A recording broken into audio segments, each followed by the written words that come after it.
Alrighty. So I want to show you guys a few little things to do with some of your excess clay once you've made your piece. Perhaps you had some extra coils left over.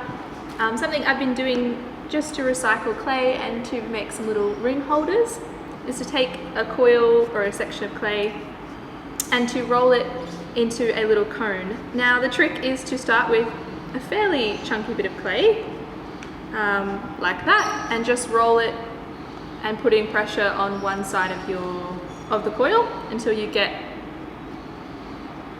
that shape, just kind of pushing down to tear the clay away.